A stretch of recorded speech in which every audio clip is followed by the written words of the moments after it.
What do you want to be when you grow up? That is the question that has annoyed and terrified young people forever. Answering it was never easy, and it got even more complicated in 2010 when we were all told that we need to start with why, that we need purpose to be happy and fulfilled at work. And yet, people are still leaving their jobs in record numbers, and even worse, the number of people staying in the job and being miserable has never been so high. So, is finding your why enough to make you happy? Or is it just creating unnecessary pressure? That's what happened to me. I'm 25 years old, I graduate from university, and I start working as a high school science teacher in Montreal. I love the job from the moment I step into the classroom. I love how the students are engaged, how they are willing to learn, and how much of my creativity I can bring into work. In the classroom, I am filled with a great sense of purpose, and I am convinced that this is going to be my job for the rest of my life. It's about 2 months later that what happens outside the classroom starts to take its toll. I have no patience with all the office politics, as many of my colleagues are very negative, pushing back on new ideas, complaining all the time. And no, I also hate supervising students so they don't misbehave during lunch, and I also need to supervise detention. I never signed up to be a police officer. All of this adds up and starts to affect how I feel about the job. And by the end of the school year, I can't take it anymore. Don't get me wrong, the time spent with the students, I love. But the sense of purpose just isn't enough anymore. And the moment an opportunity comes, boom, I'm out. But for the students, the future change makers, when you're deciding what to do with your life, I know you must think about what mom and dad want you to do, what your friends expect you to do, what you think you'll be good at, what you think you will like, what will make you money, what's going to make you look good on social media, what will save the planet, what you won't regret choosing in a few years. And on top of that, all of this needs to bring purpose and fulfillment. It's enough to drive anyone up the wall. In reality, you can think about all those things and take years weighing every factor inside your decision. It still won't matter. As simply, you cannot know what a job will truly be like until you actually do it.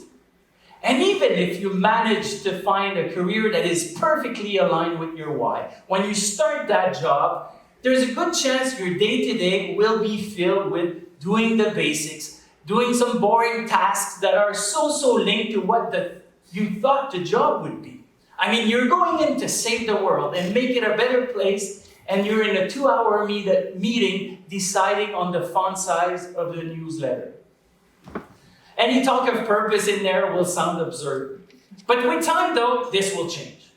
You've been working for some time, you know what you are good at, you know what you like and you dislike, and you might want your job, your work, to have meaning.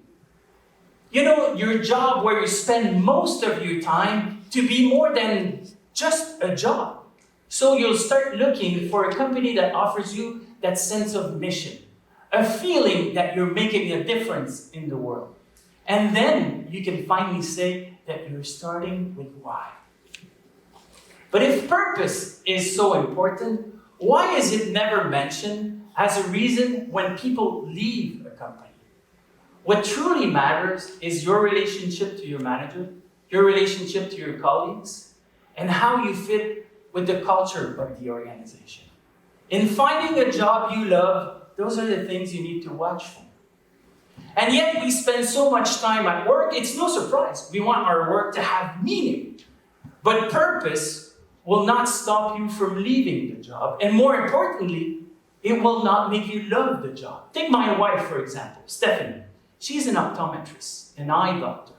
And most of her days are filled with providing people with new prescriptions, sun-aware, daily disposable contacts, drops for dry eye. That's her bread and butter. Of course, she will accept every eye emergency. But if she needs to wait to save someone's vision to feel a sense of purpose, she'll hate her job 11 months of the year. If you ask her, though, she absolutely loves her work. Because of stories like what happened a couple of weeks ago. This long-time patient, we'll call her Mary for here. Mary calls into the clinic. I can't see anymore. Can I see the doctor? And my wife skips lunch again to see a patient. Mary enters the exam room in a bit of a panic mode. I can't see, doctor, please help me. Stephanie said, okay. Are your glasses okay? Yes, they are. Okay. They run some tests, and Stephanie is looking at Mary's file and goes, Mary, I don't get it. According to the results, your vision has not changed. You should be seeing perfectly right now. Unless, Mary, are these really your glasses? Mary looks closely and says, oh no, they're my husband's glasses. And they laugh until they cry. And those are the reasons why Stephanie loves her job. She gets funny, weird stories like this one every week. She gets to help people with small things that don't feel small to them. She connects with people over time and creates relationships. The way most people think about purpose is that they're looking for this big, extraordinary impact somewhere else from where they are, far in the future. And that almost never works. What we need to look for are the small things that are right in front of us every day. Like helping your colleague, helping your patient, helping your client. Having the discussions with your colleagues. It's also all the stories you can collect and bring to your weekend barbecue. All those interactions will define how you spend most of your life. Now, of course, if they can accumulate and snowball into this world-changing impact down the line, amazing. Yet, what we need to do is get to appreciate them in the moment, right now. This is how you'll love your job. That's been my experience since I left that school job. It's my wife's experience every day, and it's also what the research says. There's a growing body of evidence suggesting that practicing gratitude in the workplace will foster stronger relationship, higher engagement, greater resilience, and a better connection to your work. So how can you do this? Well, take a quiet moment, sit down, and start writing everything that you love about that job. Everything that you love to do. Create that list. Make it long. Because when that voice will come back and say, why am I doing this? You can use your list as a reminder of why you love to do what you do. And if ever you decide to pursue your adventure somewhere else, then you can use this as a prescription for finding a job you love. For the students, the future change makers, look at everything that you loved doing in your past school year and find a job that allows you to do those things, or most of those things every day. It could be the time spent where you work uninterrupted, the time where you're meeting new people, the time when you're learning new things. It could be traveling the world, inspiring people. Whatever puts a smile on your face.